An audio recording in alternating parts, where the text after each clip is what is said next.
Welcome to channel. देखते हैं second question first का एक्सरसाइज 1.1 का सेकंड पार्ट देखते हैं। आपको एचसीएफ फाइंड करना है यूक्लिड लेमा एल्गोरिथम से 196 एंड 338,222 के बीच में। कैसे करते हैं? सबसे पहले हम क्या लिख लेते हैं, ये जो मैंने आपको बताया था इसका method a equal to b q plus r remainder a and b positive integers and q quotient. कैसे करते हैं?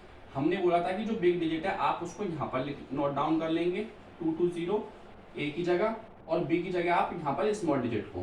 ठीक, क्वेश्चन क्या आने वाला है? जब हम 196 से इसको डिवाइड करके देखते हैं कि एक्चुअल में क्वेश्चन क्या आएगा। 196 से 38220 को डिवाइड करेंगे तो कितना आएगा? करिए 196 से 382 को डिवाइड करेंगे तो कितना आएगा? 1 टाइम्स जाएगा। कितना? 1 टाइम्स। यहाँ पर लिख लेंगे। 12 से जब 6 को सब्ट्रैक्ट करेंगे तो 6 आएगा। ठीक, यहाँ बचा 7 से 9 सब्ट्रैक्ट नहीं हो सकता। 1 क्या लेंगे? बोरो लेंगे, 17 हो जाएगा। 17 से जब 8 9 सब्ट्रैक्ट करेंगे तो आपका आएगा 8। यहाँ बचेगा 2 से 1 सब्ट्रैक्ट करेंगे तो कितना आएगा? 186 आया। फिर क्या उतार लेंगे? जो 2 है आप ये नोट डाउन कर लेंगे। 196 से कितनी टाइम्स जाएगा? ये 9 टाइम्स सब्ट्रैक्ट करके देखिए कितने टाइम्स। यहाँ पर देखेंगे, कहीं भी देख लीजिए। 196 को आप 9 टाइम्स करके देखिए तो 9 6 54 होते हैं, 5 कैरी। ठीक, 5 कैरी और 9 9 81 होते हैं। 81 और 5 कितने होते हैं? 86। कितने होते हैं? 86। 9 81 और 5 86। कैरी कितना आया? 8। 9 9 9 और 8 कितने हो गए? 17। कितने हो गए? 17। यहाँ पे आप ये लिख देंगे 1674। फिर सब्ट्रैक्ट करेंगे आप, 12 से 4 सब्ट्रैक्ट करेंगे तो 8 आएगा। यहाँ बचा 5 5 से बोल लेंगे 15 हो जाएगा। 15 से सब्ट्रैक्ट करेंगे तो कितना बचेगा? 9। फिर 4 और 4 और 5 9। फिर यहाँ से 0 आएगा। कितना आया टोटल आपका? ये आया सब्ट्रैक्ट करने पर 98। फिर क्या होगा? आप इस 0 को उतार लेंगे। कितने टाइम्स गया ये? 9 टाइम्स। यहाँ 9 टाइम्स रख लेंगे। फिर 196 से इसको डिवाइड करेंगे कितनी बार?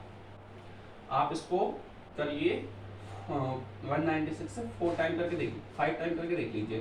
ठीक, 6 5 जा 30। 5 टाइम तो आई थिंक ज़्यादा हो जाएगा। 5 टाइम ज़्यादा हो जाएगा करके देखिए। 6 5 जा 30, 3 कैरी। 9 5 जा 45, 45 और 3 48, 4 कैरी। 5 1 जा 5, 5 और 4 9। तो कितने टाइम्स गया? ये पूरा डिवाइड हो गया 196 से 980। रिमाइंडर आपका 0 आया। कितने टाइम्स गया है? 5 टाइम्स। ठीक है, ये आप देख सकते हैं कि मैंने कैसे किया है। ठीक, जब आपने 196 से 38,220 को डिवाइड किया तो आपका कितनी बार डिवाइड हुआ है? 195। तो क्वेश्चन आपका आया 195 और रिमाइंडर आपका कितना आया? यहाँ पर देख सकते हैं आप, रिमाइंडर आया आपका 0। इसका मतलब क्या हुआ? हम यहाँ पर लिख सकते हैं बिकॉज, क्या लिख सकते हैं? Because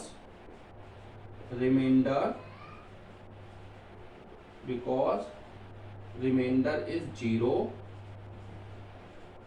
so we stop apply lemma algorithm.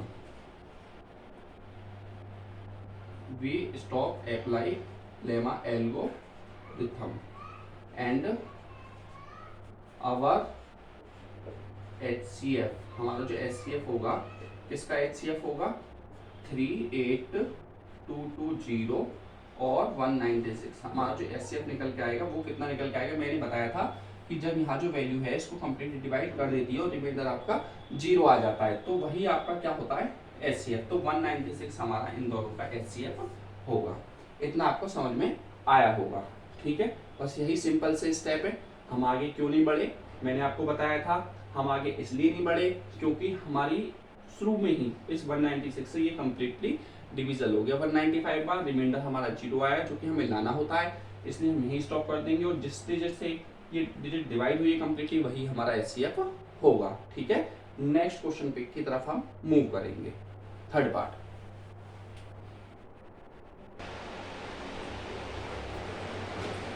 Part देखेंगे। फर्स्ट क्वेश्चन का कैसे देखेंगे? हमें 867 867 और 255 255 के बीच में हमें HCF फाइंड करना है कि इनका हाईएस्ट कॉमन फैक्टर क्या होगा बाय यूक्लिड डिवीजन एल्गोरिथम से। ठीक है, कैसे देखते हैं? मैंने आपको बोला हुआ है कि आप जो स्टैंडर्ड इक्वेशन है इसको आप लिख लीजिए। ठीक है, a equal to b q plus r. आप a क्या लेंगे? बिग वैल्यू लेंगे और बी क्या लेंगे आप, स्मॉल वैल्यू 255 लेंगे। ठीक है, क्वेश्चन क्या रहेगा, रिमाइंडर क्या होगा, वो आप कैसे डिसाइड करेंगे, जब आप 255 से 87 को डिवाइड करेंगे। कहाँ, रफ जगह आप इसको डिवाइड करिएगा। ठीक है, क्योंकि मैं भी रफ जगह करता हूँ इसलिए आप भी रफ जगह ही करेंगे। ठीक है, 255 से जब इसको डिवाइड करेंगे तो कितनी टाइम्स आप डिवाइड कर सकते हैं इसको, आप इसको कितना डिवाइड कर सकते हैं, आप 255 से इसको 3 टाइम्स डिवाइड करके देखिए। तो 5 3 15, 5 3 15 और 1 16, 3 2 6 और 1 7। तो आपने जब इसको 255 को 3 में मल्टीप्लाई करी तो आपने क्या देखा कि 765 आपका आया कितने टाइम्स, 3 टाइम्स डिवाइड करेंगे। तो जब आप सब्ट्रैक्ट करेंगे तो 2 0 और 1 102 आपका आया। तो आप क्या करेंगे, क्वेश्चन की जगह पे यहाँ पर ये लिख देंगे और जो रिमाइंडर बचा है आपका 102 वो आप रिमाइंडर की जगह लिख देंगे। इतना समझ में आया होगा आपको, है ना। फिर से आपको क्या करना है कि ये जो है आपका ये 2 यहाँ पर वही लिख देंगे आप, क्या लिख देंगे, सिंस, क्या लिखेंगे, सिंस रिमाइंडर, जो हम लिखते हुए आ रहे हैं पहले से हर क्वेश्चन में, since reminder is not zero, जो हमारा रिमाइंडर है 102 does not equal to 0, so we apply lemma algorithm.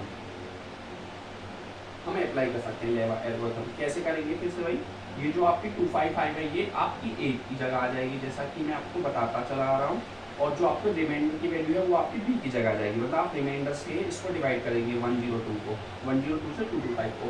कैसे करेंगे वो आप देख लेंगे एक बार। 102 से आप इसको डिवाइड करेंगे 255 को, तो कितने टाइम्स होगा, 2 टाइम्स करेंगे तो कितना आ जाएगा 204। जब आप सब्ट्रैक्ट करेंगे तो 5 से 4 1, 5 से 0 5, 51 आया आपका। कितने टाइम्स, 2 टाइम्स करने में 2 टाइम्स किया, आपका रिमाइंडर कितना आया 1। फिर से आप ये जो लाइन मैंने लिखी है आप यही लाइन यहाँ पर रिपीट कर देंगे।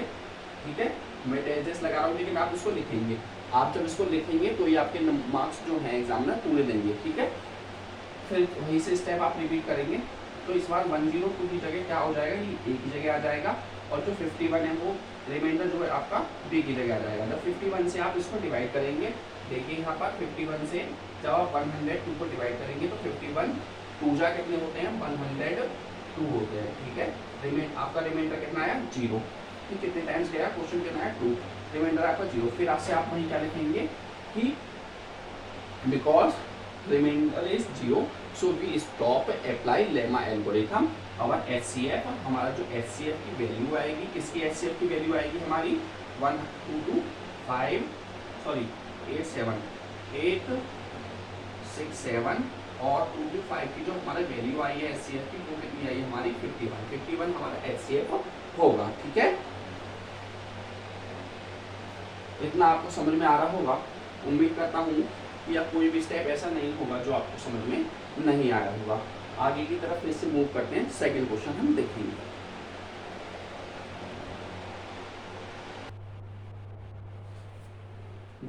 हम सेकंड क्वेश्चन को देखेंगे। बहुत इंपॉर्टेंट क्वेश्चन है। इन सभी जो क्वेश्चन है सेकंड और आपका फोर्थ फिफ्थ और आपका सेकंड थर्ड और फिफ्थ, इन में से एक क्वेश्चन जरूर बनेगा, आपका एग्जामिनर जरूर देगा। ये मेरी बात आप लिख लेना। जो मैंने फर्स्ट कराया है, फर्स्ट का एक फर्स्ट क्वेश्चन कोई भी पार्ट, और सेकंड फोर्थ और फिफ्थ, सेकंड थर्ड और फिफ्थ में से एक क्वेश्चन एग्जामिनर जरूर देंगे। ये मेरी आप नोट डाउन कर लेना बात। देखेंगे बहुत आसान तरीके से देखेंगे। क्वेश्चन में क्या दिया हुआ है, सबसे पहले हमें ये पढ़ना होता है अगर क्वेश्चन में क्या पूछा है और क्या दिया हुआ है। अगर हम इस बात को अच्छी तरह समझ लेते हैं तो हमारा जो क्वेश्चन करना है हमें, वो आधा क्वेश्चन सॉल्व हो जाता है। जो स्टूडेंट इस चीज़ को समझ लेगा वो उस क्वेश्चनों को, सभी क्वेश्चंस को आसानी से मैथ के कर पाएगा। क्वेश्चन में दिया है so that any positive odd integer, दिखाना है आपको, प्रूफ करना है। मतलब एनी पॉजिटिव ऑड इंटीजर, कोई भी पॉजिटिव ऑड इंटीजर से, पॉजिटिव ऑड इंटीजर्स क्या होते हैं, पॉजिटिव ऑड इंटीजर्स क्या होते हैं, 1 जो 2 जिसके पीछे क्या ऑड इंटीजर्स। सबसे पहले हम ऑड इंटीजर्स जानते हैं कि ऑड इंटीजर्स क्या होते हैं।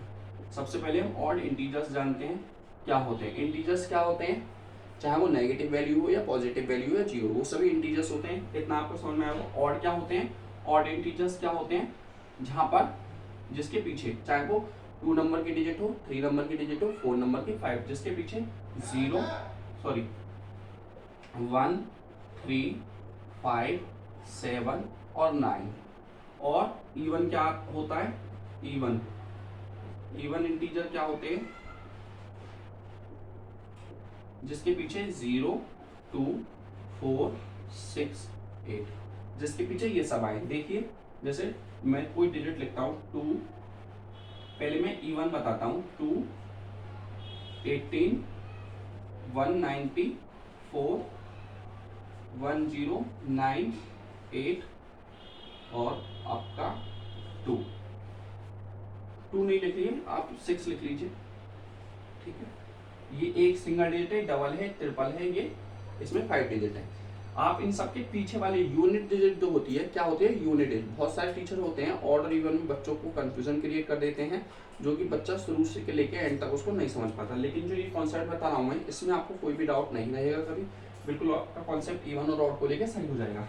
पीछे की जो डिजिट देखेंगे, यूनिट डिजिट जो होती है, सब यूनिट डिजिट को देखो, अगर उन यूनिट डिजिट में ये वैल्यू आ रही है 0, 2, 4, 6, 8, 0, 2, 4, 6, 8, इसमें 6 भी आ रहा है, 4 आ रहा है, इसमें 8 आ रहा है, 2, तो ये सभी जो वैल्यू है, ये जो मैंने यहाँ पर लिखी हुई है बोर्ड इधर, अगर ये सब वैल्यू आ रही है किसी पीछे मतलब यूनिट डिजिट पर, तो हम क्या बोलेंगे इसे, इवन इंटीजर। क्या बोलते हैं उसको, इवन।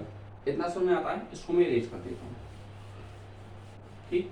अगर मैं कहीं पर ये लिखा हुआ है क्वेश्चन में 3, 3 या फिर 7, 9, 2, 1, 9, 2, 5, 1 और आपका 5, 2, 0, 0, 1, 9, 9, अगर ये जो लिखी हुई है इनकी यूनिट डिजिट देखिए आप, दोनों की हमें यूनिट डिजिट देखनी है।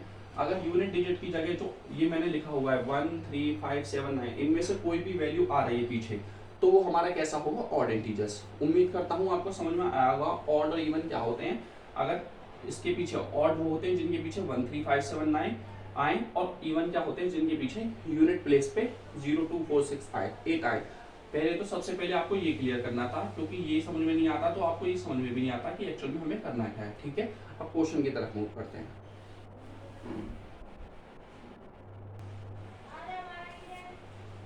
देखते हैं क्वेश्चन। ऑड इंटीजर समझ लिए, पॉजिटिव ऑड इंटीजर्स क्या होते हैं, ठीक है। आपको आप जो मैंने स्टैंडर्ड इक्वेशन बताई थी यूक्लिड लिमिट के लिए, वो आप लिख लेंगे a = bq + r, where r की वैल्यू जो होनी है आपके लिए, r की वैल्यू क्या होनी है आपको, क्वेश्चन में क्या होती है, greater than, less than b, और इक्वल हो सकती है 0 के, या 0 से ग्रेटर हो सकती है, ये आपको कंडीशन पता है, ठीक है। आप ये स्टैंडर्ड इक्वेशन आपने लिख ली, इस स्टैंडर्ड इक्वेशन का नाम ले लीजिए आप 1, ठीक।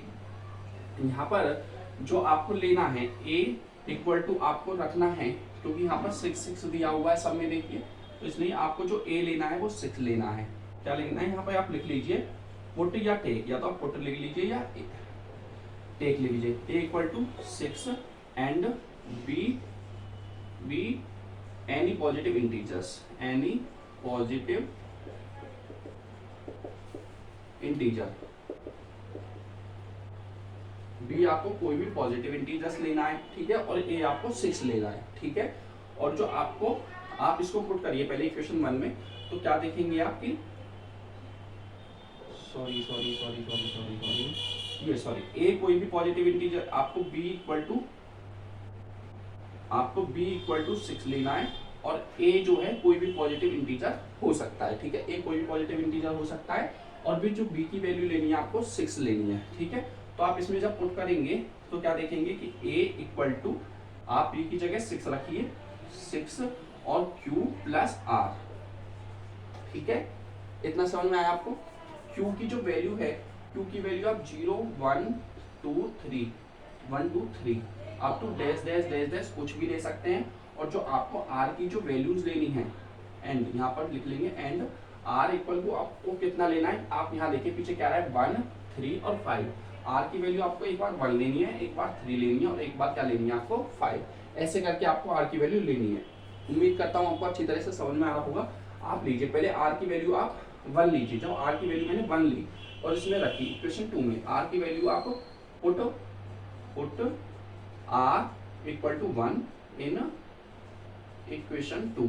आर की वैल्यू आप 1 रखिए इक्वेशन 2 में, तो क्या देखेंगे आप a equal to 6 plus 1, 6 plus 1, तो आपकी ये फॉर्म आ गई। क्या आ गई? 6 प्लस 1 आ गई, नहीं आएगी? आ गई आपकी। तो आप यहाँ देखेंगे, यहाँ पर आप लिखेंगे क्या, क्या लिखेंगे? इफ, यहाँ पर आप लिखेंगे कि इफ, यहाँ पर मैं लिख देता हूँ, यहाँ पर लिख देता हूँ, if a is in form of 6 plus 1, then a always, जो a की वैल्यू होगी always odd positive integer, odd positive integer। देखिए वैसे तो आपको इसको वेरीफाई करने की, इसको इक्वेशन 3 दे लीजिए या बद दीजिए, इसको वैसे तो आपको वेरीफाई करने की जरूरत नहीं है, मैं इक्वेशन 3 दे देता हूँ उसको। वैसे तो आपको इसको वेरीफाई करने की जरूरत नहीं है, लेकिन आप वेरीफाई करके मैं एक बार आपको दिखाऊंगा जिससे आपका कॉन्सेप्ट क्लियर हो जाएगा कि ऐसा मैं क्यों बोल रहा हूँ कि एक अगर 6 प्लस 1 की फॉर्म में है तो ये सिर्फ ऑड पॉजिटिव इंटीजर ही होगा, इवन पॉजिटिव इंटीजर नहीं होगा। ये आपके माइंड में आएगा। इस कंफ्यूजन को हटाने के लिए मैं आपको क्वेश्चन को वेरीफाई करके जरूर दिखाऊंगा, ठीक है? आप एग्जाम में नहीं दिखाएं या नहीं दिखाएं आपकी मर्जी है, लेकिन जरूरी नहीं है, कंपलसरी नहीं है दिखाना है, लेकिन मैं आपको वेरीफाई करके दिखाऊंगा कि मैं ये जो बोल रहा हूँ कि ए अगर 6 प्लस 1 की फॉर्म में है तो ये ऑड पॉजिटिव इंटीजर्स ही होगा। मैंने क्या लिखा था ऊपर, क्यू की वैल्यू आप कुछ भी ले सकते हैं, 0 1 2 3 जो भी आपका मन करे। मैं एक दो लेके देखता हूँ फिर। जैसे सपोज क्यू की वैल्यू मैंने यहाँ पर क्या ले ली, एक बार मैंने 1 ले ली, ठीक? तो क्यू की वैल्यू जो मैं 1 लेता हूँ और इस इक्वेशन में पुट करता हूँ, तो आप देखिए यहाँ पर कि इसके बाद लिखना ही यहाँ पर वेरीफाई कर देता हूँ, मैं वेरीफाई यहाँ पर कर देता हूँ, ठीक है? ये रफ वर्क मान लीजिए या उसमें भी लिख सकते हैं आप। तो जब आप क्यू की जगह 1 रखते हैं तो देखिए क्यू की जगह मैंने यहाँ 1 रखा, 6 की मल्टीप्लाई 1 में करी और 1 आया। तो कैसे करेंगे? 6 1 जा 6 और 1 7। तो आपकी क्या आई है? 7 आई, नहीं आई वैल्यू? आपकी वैल्यू 7 आई। ये जो वैल्यू है आपकी कितनी आई है? 7। तो 7 से आप क्या समझ सकते हैं कि ऑड पॉजिटिव है, ऑड इंटीजर्स है, ठीक? और लेकर देखते हैं। इस बार मैंने क्या ले लिया? 6 क्यू की वैल्यू मैंने क्या ले ली? क्यू की वैल्यू मैंने सपोज 3 ले ली, ठीक? तो रखे देखिए ए की क्यू की जगह मैं क्या रखूंगा? 3 रखता हूँ, ठीक? प्लस 1, 6 3 जा 18 और 1 19। तो ए की वैल्यू क्या आई? 19, जो कि क्या है? पॉजिटिव ऑड इंटीजर्स है। समझ में आया वो क्वेश्चन की मैं ऐसा क्यों बोला कि a इक्वल टू अगर 6 प्लस 1 की फॉर्म में है तो ये हम बोल सकते हैं कि a always odd positive integers होगा, ठीक है? ऐसे ही इस बार मैं क्या करके देख लेता हूँ, क्यू की जगह में सपोज 7 ले लेता हूँ, चलिए वो ले लूँ। तो आप बोलेंगे सर ऑड ही नंबर ले रहे हैं इसलिए ये आ रहा है, मैं कोई भी 4 ले लेता हूँ, 4 ले लेता हूँ मैं इवन नंबर। तो रख के देखिए, जब कहाँ रख के देखेंगे? यहाँ पर देख लीजिए रखकर, देखिए ए की जगह ए रहने दिया 6 और क्यू की जगह इस बार मैंने 4 रखा है, ठीक है? तो क्या आएगा? 6 4 जा 24 प्लस 1। तो ए की जगह क्या है आपका? 24 प्लस 1 कितना आया? 25। आपको ऐसे किया होगा, पता चला होगा कि मैंने क्यों बोला ऐसा कि a इक्वल टू 6 प्लस 1। अगर आप ए इस फॉर्म में है तो ए ऑलवेज ऑड पॉजिटिव इंटीजर्स होगा। अभी आपका ये प्रूफ हो गया, आपको ये और मैं करके दिखाना है। इन दोनों के लिए मैं वेरीफाई नहीं करके दिखाऊंगा क्योंकि हमें एग्जाम में वेरीफाई नहीं करके दिखाना। वेरिफिकेशन मैंने क्यों किया था? ताकि आपको समझ में आए कि मैं एक्चुअल में क्यों बोल रहा हूँ। बस जितना इतना आपने क्वेश्चन सॉल्व किया, इसके बाद फिर आप ये प्रोसेस करेंगे, वो हम देखते हैं, ठीक है?